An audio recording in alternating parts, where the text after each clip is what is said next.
प्लासी की लड़ाई में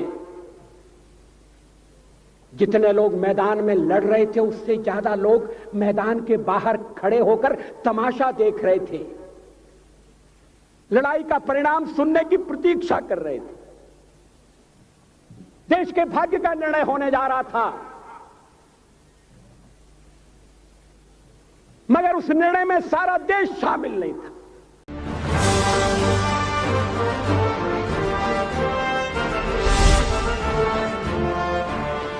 विदेश मंत्री के नाते मैं अफगानिस्तान गया था। आपको सुनकर ताज्जुब होगा, अफगानिस्तान के अपने मेजबानों से मैंने कहा मैं गजनी जाना चाहता हूं, गजनी। पहले वो मेरी बात उनकी समझ में नहीं आई, कहने लगे गजनी तो कोई टूरिस्ट स्पॉट नहीं है, गजनी में कोई 5 स्टार होटल नहीं है, गजनी में आप जाकर क्या करेंगे, गजनी में आप जाकर क्या देखेंगे। मैं उन्हें पूरी बात नहीं बता सकता।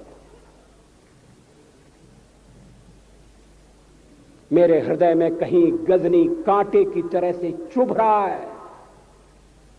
जब से मैंने गजनी से आए एक लुटेरे की कथा पढ़ी है और किशोरावस्था में पढ़ी है, मैं देखना चाहता था वो गजनी कैसा है। आपको सुनकर ताज्जुब होगा, महमूद गजनी का अफगानिस्तान के इतिहास में कोई स्थान नहीं है।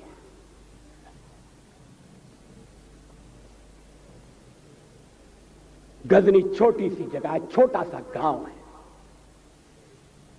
कल्पना करिए, सैकड़ों साल पहले वहां धूल उड़ती थी, झोंपड़ियां थी, मगर एक लुटेरा लुटेरों को इकट्ठा करता हुआ सोने की चिड़िया को लूटने के लिए चला आया। आपस की फूट से जो राजा है वो लड़ेगा, जो क्षत्रिय है वो लड़ेगा। हमने समाज के बहुत बड़े वर्ग को लड़ने के अधिकार से वंचित कर दिया। हमने उन्हें हथियार नहीं उठाने दिए। मार्शल नॉन मार्शल के आधार पर हमने समाज को बांट दिया। वो लुटेरा सोमनाथ के मंदिर तक चला गया, पुजारी देखते रहे। मंदिर की पूजा भक्तों को करना पड़ती है, मंदिर तो एक प्रेरणा का केंद्र है। विश्वास किसमें है यह बड़ी बात नहीं है, विश्वास है या नहीं। हमने समाज के बहुत से बड़े वर्ग को विश्वासहीन बना दिया।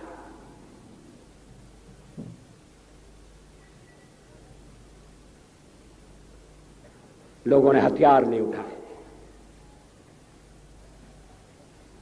वेद पढ़ने के दरवाजे बंद कर दिए। इसलिए हम पादाक्रांत हुए।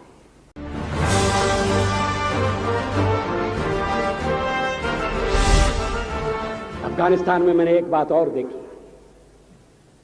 मुझे जिस होटल में ठहराया गया उसका नाम था कनिष्क। अफगानिस्तान एक मुस्लिम देश है। मुझे बड़ा ताज्जुब हुआ, मैंने कहा कनिष्क यहां कहां से आया। तो मेरे साथ अफगानिस्तान के विदेश मंत्री थे। मैंने कहा कनिष्क आपका कौन लगता है, कनिष्क से आपका क्या संबंध है। कहने लगे कनिष्क हमारा पूर्वज है, कनिष्क हमारा पुरखा है। He was one of our forefathers। मैंने कहा तब तो हमारे आपके पुरखे एक हैं। अफगानिस्तान के लोगों ने उपासना पद्धति बदली है, संस्कृति नहीं बदली। आज के भारत के परिवेश में यह सुनने के बाद थोड़ा विचित्र लगता है। हमारे यहां तो धर्मांतरण के साथ राष्ट्रांतरण होता है, ऐसा दृश्य दिखाई देता है। पड़ोसी देशों में ऐसा नहीं हुआ।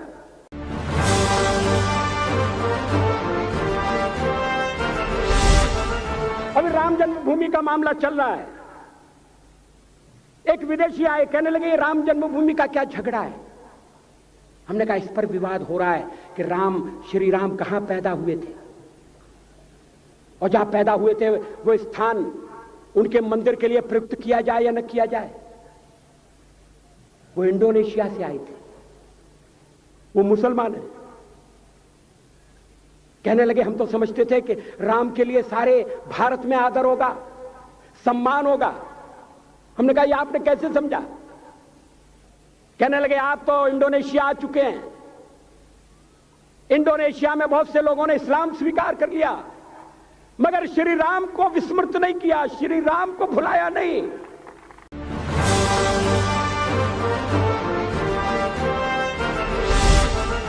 इंडोनेशिया के बाली द्वीप में 1 महीने रामायण की लीला होती है। मैं उस समारोह में जा चुका हूं। उस समय भी विदेश मंत्री मेरे पास बैठे थे। मैंने कहा ये रामायण ये क्या हो रहा है? मैंने कहा एक्सीलेंसी ये मंच पर क्या हो रहा है? कहने लगे एक्सीलेंसी आपको पता होना चाहिए। हमने कहा मुझे तो पता है मगर मैं जानना चाहता हूं। कहने लगे ये रामायण है, ये राम है, ये लक्ष्मण है, ये सीता है। हमने कहा इनसे आपका क्या संबंध है? आप तो मुसलमान हैं। कहने लगे हमारा संबंध बहुत पुराना है, हमारा तब का संबंध है जब हम मुसलमान नहीं हुए थे।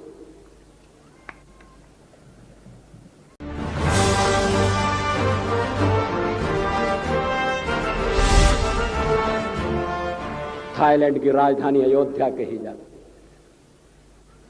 थाईलैंड के राजा को आज भी राम कहा जाता है। सावरकर जी ने हिंदू राष्ट्र की बात की, हिम्मत के साथ। बुनियादी तौर पर भारत हिंदू राष्ट्र है, इससे कोई इनकार नहीं कर सकता, इसे कोई अस्वीकार नहीं कर सकता।